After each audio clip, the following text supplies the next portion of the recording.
quiero manifestar algunas ideas. Por un lado, en estos días hemos visto, como siempre, una gran colaboración de la ciudadanía en su mayoría. Sin embargo, vemos con extrema preocupación un movimiento inusitado en estos días que nos permite ver que hay mucha gente que todavía no dimensiona la magnitud de este problema. Y si bien es cierto, como se ha discutido, que hay medidas coercitivas y que estas pueden implementarse de mejor o de peor manera, también es aún más relevante el hecho de que sin ninguna duda el éxito en la implementación de estas medidas pasa principalmente por una concienciación y por un convencimiento ciudadano, porque cualquier medida coercitiva va a tener vulnerabilidades. Entonces, insto una vez más a poder capitalizar el gran esfuerzo que hemos hecho todos como sociedad en estas medidas de distanciamiento social y aislamiento. Si no se puede concebir el concepto del valor de una vida humana, tenemos que ver el valor de lo que económicamente estamos resignando a los efectos de poder hacer frente a esto. Entonces, realmente creo que es oportuno no dilapidar ese esfuerzo que hemos hecho. Es también tiempo y oportuno, creo. Quiero hacer una recomendación en el sentido de que las personas no deben pensar ahora en términos de evitar un contagio, sino en evitar contagiar. Una de las formas más seguras que podemos hacer para cuidarnos es asumir que estamos contagiados. Entonces, todas las medidas que hemos implementado de lavado de manos, de uso de tapabocas si tenemos síntomas respiratorios, de no compartir utensilios, de usar la flexura del codo para toser, si nosotros pensamos que estamos portando el virus y de esa manera podemos cuidar a nuestros familiares, a nuestros seres queridos, entonces es una forma práctica de poder ejercer y conducirlo.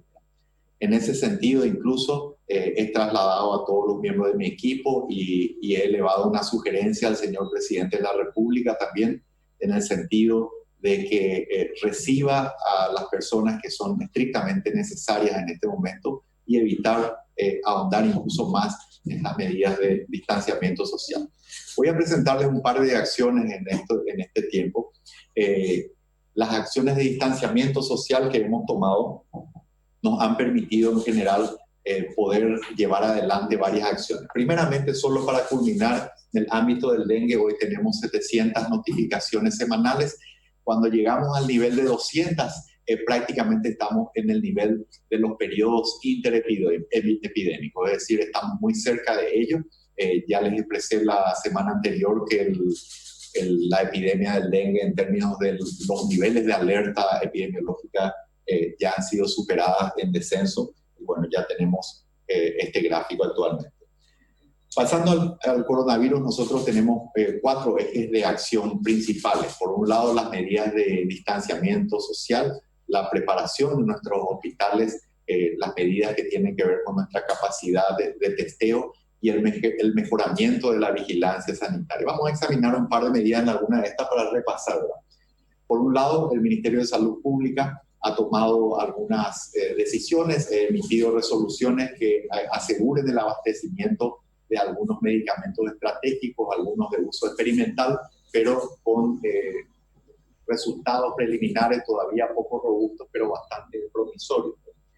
Este tiempo que la ciudadanía nos ha dado también nos ha permitido capacitar a nuestra gente, no solamente en los protocolos de tratamiento, sino en cuestiones realmente muy importantes como la seguridad del personal.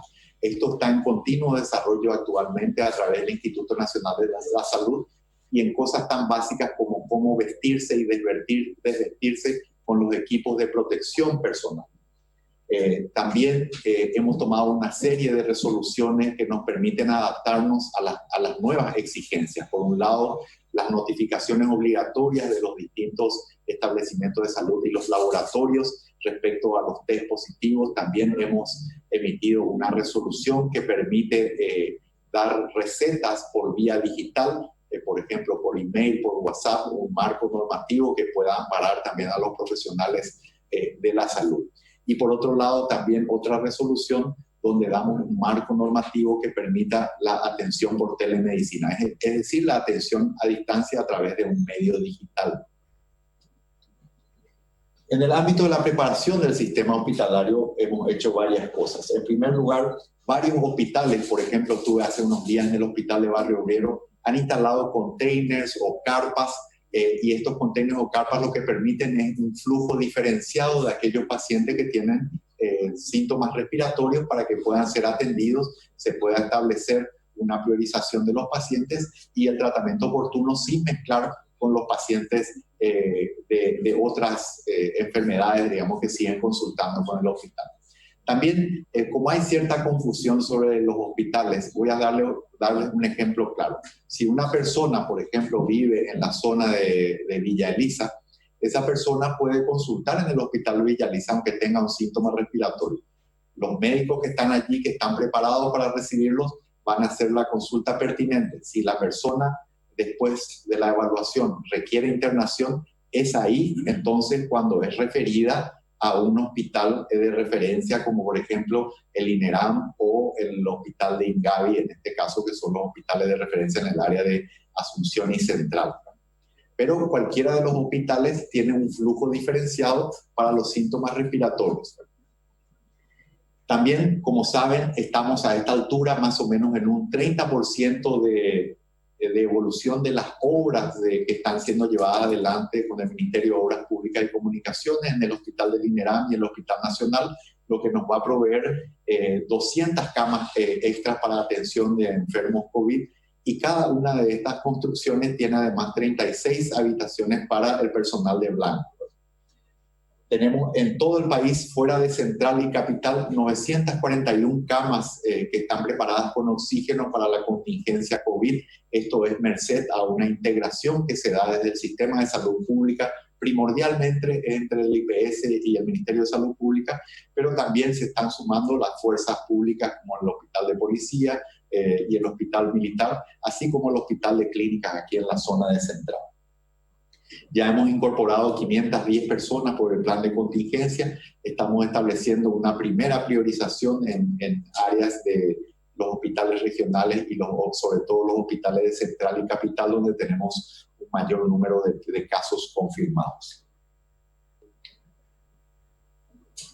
En la preparación del sistema también, algunos elementos que pueden ver. De parte de nuestra absoluta prioridad es la seguridad de nuestro personal de blanco. Entonces estamos haciendo los esfuerzos, como dije anteriormente, en un mercado desafiante para poder proveer todo lo que tiene que ver con los equipos de protección personal.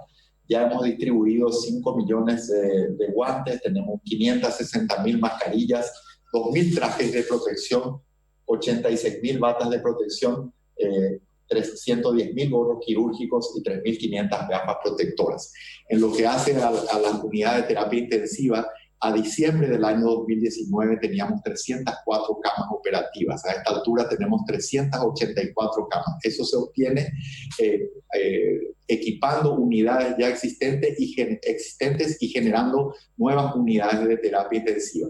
Estamos recibiendo, en este momento tenemos 114 respiradores que gradualmente están siendo instalados en distintos hospitales del sistema, y con sus también otros equipos biomédicos como ecógrafos, como electrocardiógrafos, monitores, etc.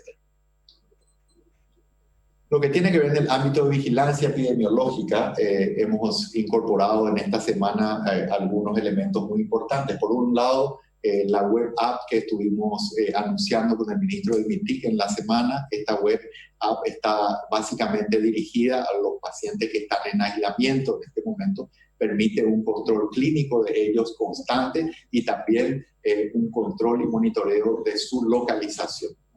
Eso está dirigido por el momento a estas personas. Eventualmente se está valorando su apertura a otros modelos. Estamos trabajando en modelos de desarrollo epidemiológico para prever las curvas epidemiológicas y las acciones pertinentes que están asociadas. Tenemos colaboración de la Universidad Politécnica, también tenemos colaboración de médicos paraguayos residentes en el extranjero que están trabajando estrechamente con la Dirección de Vigilancia y asesores del Ministerio de Salud Pública. En este tiempo también hemos podido evaluar protocolos médicos adaptados al Paraguay respecto a evidencia, como decía, todavía preliminar, pero bastante promisoria en el tratamiento del COVID. Se está utilizando una plataforma web integrada de todos los sistemas del Ministerio de Salud Pública inicialmente y también para la incorporación fácil y ágil de datos del sector privado de otras instituciones aliadas. Estamos coordinando la investigación y ensayos clínicos con el CONACYT en distintas áreas que tienen que ver desde el estudio científico de potenciales tratamientos, como también, por ejemplo, la elaboración de equipos de protección personal. E instamos una vez más a las industrias nacionales. Ya hay algunas iniciativas muy interesantes respecto a la producción propia, que va a ser absolutamente fundamental para poder hacer sostenible lo que necesitamos en la provisión de equipos de protección personal. En la capacidad de diagnóstico, como ustedes saben, el Laboratorio Central fue uno de los primeros en Sudamérica también en poder tener la posibilidad de hacer los test diagnósticos. Como hemos anunciado hace un par de semanas, en este momento hemos triplicado la capacidad del Laboratorio Central. A ellos se han sumado otros aliados como el Instituto de Investigación en Ciencia de la Salud y el SENACSA, que ya están empezando a procesar sus primeras muestras. Además, hemos certificado tres laboratorios privados que también tienen disponibles estos. Y en el día de la fecha, a partir de las 8 de la mañana, hemos instalado una suerte de toma de muestras express en la zona de la Costanera, inicialmente dirigido a personas que tienen la aplicación web, es decir, aquellas que están en aislamiento. Estas personas acuden a esta zona con un instructivo específico que les hace llegar de una manera muy segura. Aquellas personas que no pueden trasladarse en vehículo siguen recibiendo la visita del personal de vigilancia de la salud del Ministerio de Salud, que toma las muestras en ese lugar. La capacidad de diagnóstico ha mejorado sustancialmente. Estos son algunos números que dan cuenta de eso. Desde el 7 de marzo, que se dio el primer caso, hemos tomado a la fecha más de 1.200 muestras, como pueden ver, y a la fecha tenemos 92 casos confirmados actualizados al día de ayer.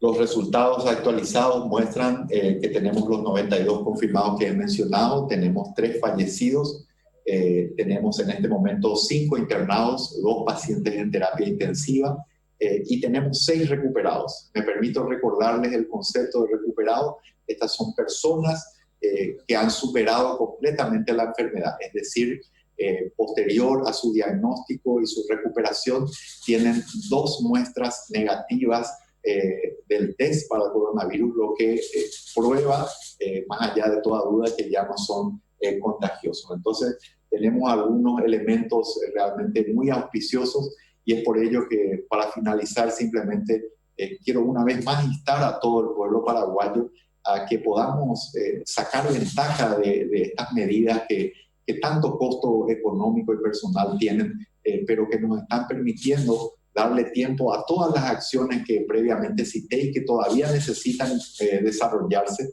Estamos aguardando la llegada de insumos críticos, de equipos de protección antes del 12 de abril. También hay un elemento muy importante que me gustaría señalar, que es la llegada de las vacunas contra la influenza. La llegada de las vacunas contra la influenza, si bien no están orientadas a la lucha del coronavirus, nos van a permitir que nuestra gente, llegada a la época de los virus respiratorios tradicionales, no tengan nuestra gente más vulnerable exposición, o por lo menos tengan resistencia a la exposición a estos virus y que no haya casos confusos. Así que con esto termino y agradezco mucho la atención a través de los compañeros de los medios de comunicación, y voy a responder las preguntas que seguramente han instalado ya. Señor Ministro, con respecto al tema de los 2 casos confirmados en el Congreso Nacional, para referir acerca del protocolo que siguió el Ministerio de Salud para el cumplimiento de la cuarentena de estas personas, así también sobre si fue correcta o no la comunicación por parte del presidente ante estos casos confirmados y cómo se debería actuar en los casos que fueron o están relacionados a eso dentro del edificio. Sí, bueno, las personas o la persona afectada, digamos, en el ámbito del Congreso, estaba en aislamiento y en seguimiento. El último día de su aislamiento fue contactada por la Dirección de Vigilancia de la Salud, tuvo una consulta pertinente. En esa evaluación, en retrospectiva, se da cuenta de unos síntomas significados como de menor calibre, digamos. No obstante, la Dirección de Vigilancia de la Salud opta por recomendar la toma de muestras. Posteriormente, cuando tuvimos el dato positivo, hemos contactado con el presidente del Congreso a los efectos de instarle a tomar medidas sanitarias, en tanto la Dirección de Vigilancia de la Salud puede hacer un estudio más fino del itinerario de la persona afectada, de modo a establecer los niveles de riesgo de cada una de las personas que ha estado en el Congreso. En el interín, lo que corresponde hacer es primero tomar las grandes medidas de modo a asegurar la seguridad de todos, y después pueden flexibilizarse según el tiempo y la distancia con la cual tuvieron contacto. Con respecto a la comunicación por parte del presidente del Congreso acerca de la información que se dio a través de sus redes sociales, si fue la correcta. Sí, bueno, yo soy muy respetuoso de los canales que determinen cada una de las autoridades máximas de las instituciones pertinentes, ¿verdad? En este caso, lo más importante es que se tomen las medidas de seguridad desde el punto de vista sanitario. A veces Canal y a veces TV, ¿pueden describir cuáles son los protocolos aprobados por el Ministerio de Salud para combatir la enfermedad en su estado más grave? ¿Tenemos esos medicamentos y esto es suficiente? Sí, bueno, hay varios tratamientos experimentales. Ninguno de ellos realmente tiene una evidencia muy sólida. No obstante, se están elaborando varios. Hemos trabajado con sociedades científicas, con personas del ámbito académico. Incluso estamos en plena elaboración de protocolos específicos para modalidades bastante innovadoras de tratamiento. Esto está ya alzado en la web, la página web del Ministerio de Salud Pública. Se están incorporando varias de ellas, no todas, se están también viendo aquellas que son más prácticas y adaptables a nuestro sistema de salud. Es más, he hecho referencia en las acciones a algunas de las resoluciones que ha tomado el Ministerio para asegurar justamente la provisión de estos medicamentos. Con las cifras que fueron presentadas, la proyección que se está teniendo sería el pico más alto para abril. Bueno, esa es la estimación inicial, ¿verdad? Por eso insistimos mucho en estas medidas de distanciamiento social y su acatamiento y la concienciación de la gente, porque en la medida que seamos más estrictos con esto y que colaboremos todos, se puede empujar un poco más el momento del pico, y al hacerlo nos da oportunidad de preparar mejor el sistema, ¿verdad? Por lo pronto nosotros asumimos que puede darse en la segunda quincena de abril, pero naturalmente esperamos que eso pueda retrasarse más. Ya, justamente sobre eso, sobre que la curva se daría a mitad de abril, ¿qué escenario nos espera con el bajo acatamiento de las medidas de restricción y si debería seguir la cuarentena? Una consulta de Radio Mil y Radio Cáritas. Sí, bueno, nosotros estamos haciendo el análisis pertinente. Vamos a dedicarnos intensamente en los próximos días recogiendo todos los datos. Estamos también con este aumento de la capacidad de testeo, que entre paréntesis me permito decir que proporcionalmente, digamos, a la población es incluso mayor que el de la Argentina, si nosotros comparamos el número de muestras que se procesan, ¿verdad? Estamos trabajando para aumentar incluso más y aguardando la recepción de varios test rápidos que tienen un rol diferente, pero que vamos a incorporar también. Entonces, creemos que vamos a tener una capacidad de testeo bastante importante. Decía que, bueno, las medidas naturalmente, conforme no se vayan acatando, ponen en riesgo a todo nuestro sistema de salud y una crisis más rápida. Perdón, no sé si había otra pregunta. Con respecto o en este caso, entendiendo que respeta la autonomía de poder, como ya refirió en algún momento, ¿quién le genera, como capitán de este barco, que algunos senadores, entre ellos exministros de salud, den la espalda al proyecto de descentralización de fondos royalties? Sí, bueno, estas son cuestiones que deben dirimirse en el ámbito propicio, ¿verdad? Mi rol y mi misión es justamente poder proveer de asistencia, de tomar las medidas preventivas mayores y agradecemos todas las medidas que se puedan tomar en torno a financiar las grandes necesidades históricas que tiene salud pública. Haciendo énfasis en una consulta de Red Salteña de Comunicaciones a los casos confirmados en Boquerón, ¿cuál sería su procedencia, si vienen del extranjero, si tienen nexo? Sí, los casos, los últimos que he tenido referencia, que me ha tocado evaluar particularmente con el reporte del Laboratorio Central, son provenientes del extranjero. ¿Cuáles son las medidas tomadas en los hospitales y con los médicos de la región, teniendo en cuenta que Chaco siempre fue una zona poco alcanzada con infraestructura? Sí, bueno, la Dirección de Regiones del Interior está trabajando con cada uno de los distintos directores regionales y los directores del Instituto de Previsión Social. De hecho, hemos emitido una resolución de hospitales integrados. La idea es que en cada departamento, dependiendo de la fortaleza de una u otra institución, entonces tenemos hospitales que se dedican prioritariamente a la parte respiratoria o a la parte polivalente, que es el grupo de todas las demás enfermedades. Entonces se está trabajando coordinadamente en cada departamento, generando las redes y haciendo que se potencien tanto el Instituto de Previsión Social como el Ministerio de Salud o incluso alguna otra institución si tiene representación en el departamento. Una opinión sobre la estimación del doctor Argo sobre el disparo explosivo, en este caso, de casos que se pudieran dar en las posibles 2 semanas y que eso podría ser más grave que Italia. Bueno, hemos visto la experiencia de otros países, ¿verdad? Naturalmente hay distintas variables que se dan y siempre ese es un escenario que puede ser dado, ¿verdad? No hay por qué negarlo. Nosotros estamos trabajando justamente para que se minimice eso y para que nuestros hospitales estén lo mejor posiblemente, lo mejor preparados para esa situación. Consulta del 13. La Fiscalía General remitió una nota diciendo que la cuarentena no está siendo cumplida. ¿Qué medidas pidió al presidente? ¿Cuáles pueden ser las consecuencias de este desorden de los últimos días? Bueno, hemos hecho algunas recomendaciones al señor presidente que seguramente están siendo valoradas en este momento, pero una vez más, quiero enfatizar este hecho. Las medidas coercitivas pueden tener un rol, sin ninguna duda, pero si no tenemos una concienciación, si no tenemos una colaboración ciudadana, sin duda estas pueden ser vulnerables. Y el éxito de nuestro enfrentamiento con el COVID-19 pasa por una conciencia ciudadana, sin ninguna duda. Diario Hoy Digital, ¿cuál es el plan para aplicar las medidas de aislamiento social para las personas que viven en situación de pobreza o vulnerabilidad, que tienen inclusive hasta una sola habitación y viven hacinadas? Sí, precisamente se está trabajando de manera muy cercana con todas las entidades, pero organismos del Estado pertinentes para ese efecto.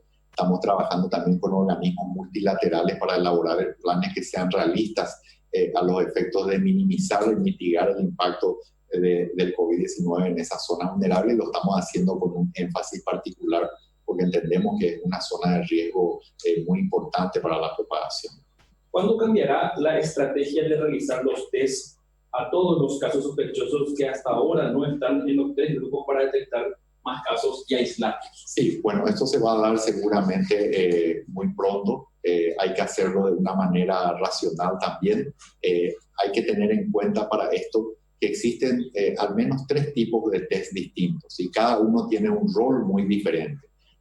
Los test rápidos típicamente tienen algunas limitaciones, como la sensibilidad del test para hacer el diagnóstico y también el tiempo mínimo de duración de síntomas a partir del cual el test puede resultar positivo. Entonces, estamos recibiendo esto, estamos ampliando gradualmente nuestra estrategia de chequeo. Ya mencioné antes que la capacidad del Laboratorio Central está triplicada, incluso puede darse más. Nuestros aliados ya están empezando a procesar también las muestras, así que en primer lugar vamos a tener un aumento del testeo y después vamos a utilizar estos otros test rápidos con un criterio muy específico.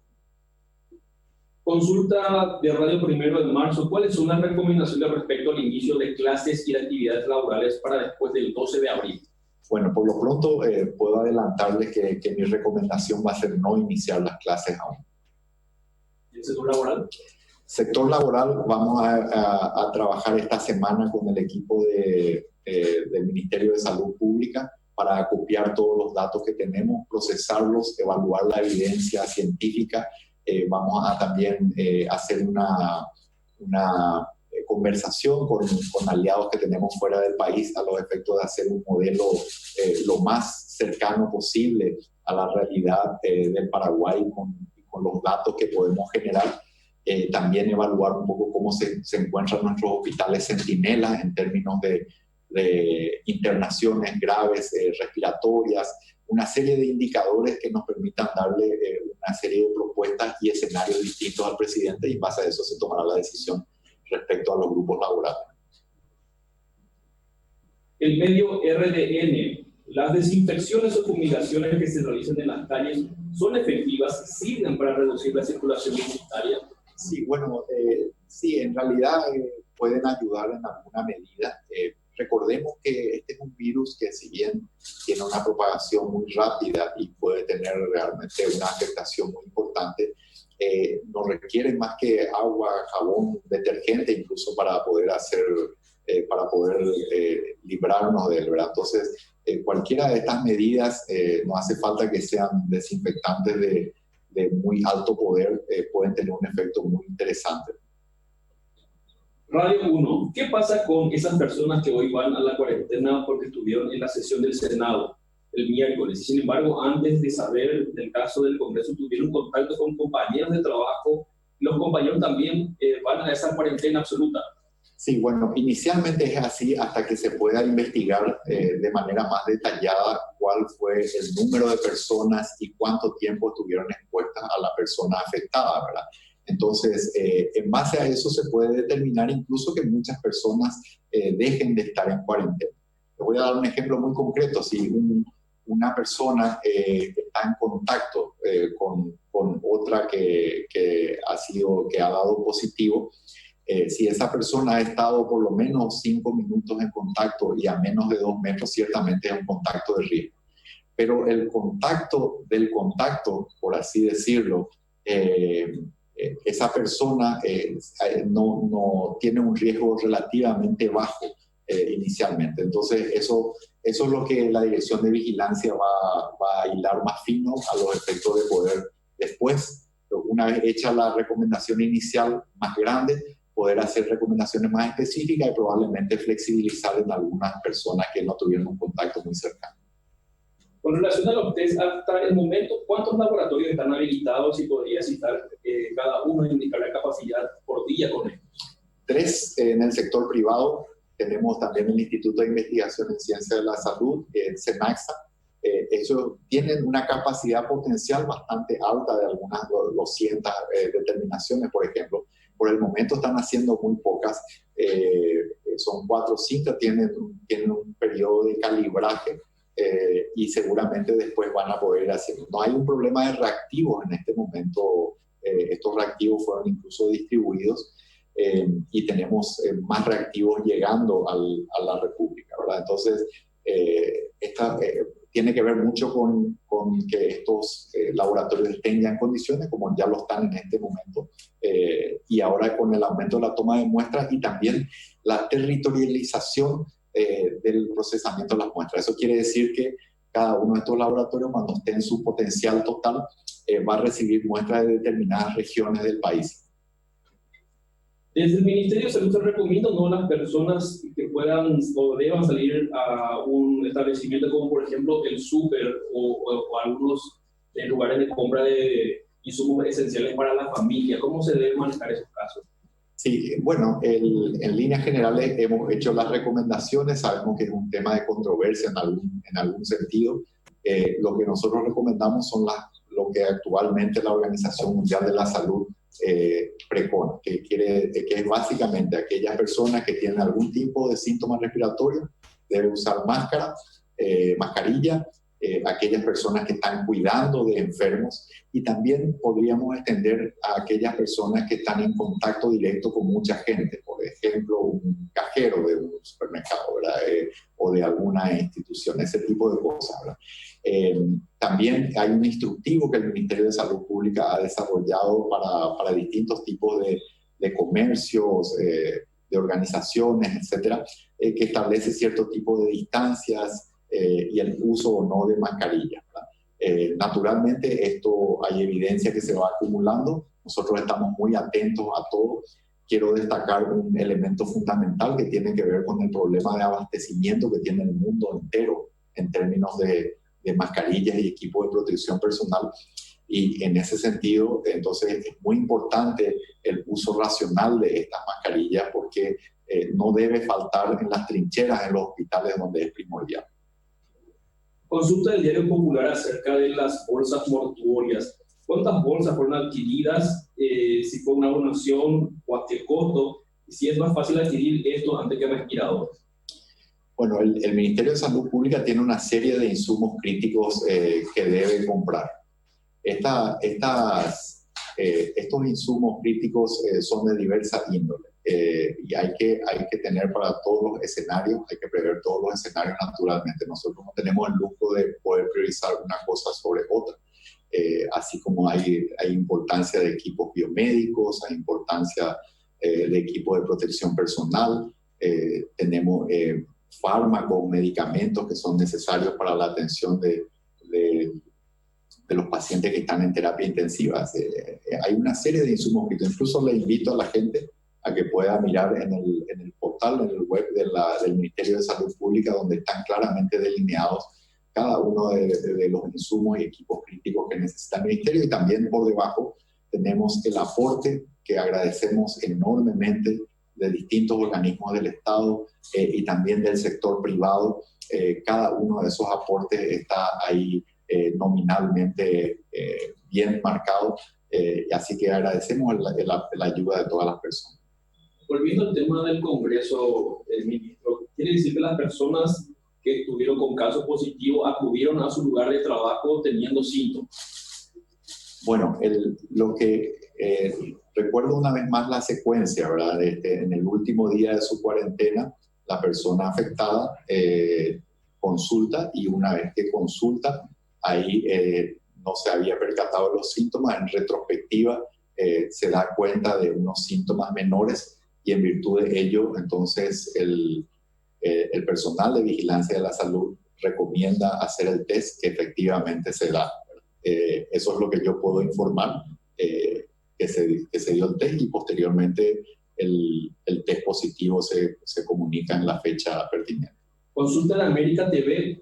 ¿Qué seguimiento le están dando a los paraguayos en cuarentena en las unidades militares? Sí, bueno, estos están siendo, dependiendo de la localización, mayormente en Alto Paraná, están siendo seguidos por personal, tanto en algunos casos personal militar sanitario y también con personal de la región sanitaria afectada.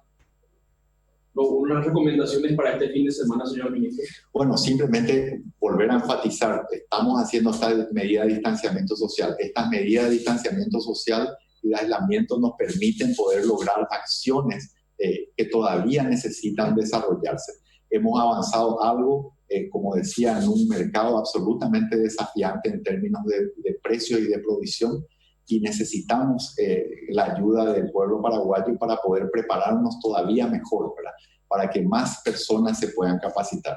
Entonces, cada día que ganamos nos permite tener un sistema de salud más fuerte. Cada día que ganamos en ese sistema de salud nos permite salvar más vidas y proteger a nuestro personal de blanco. Muchas gracias.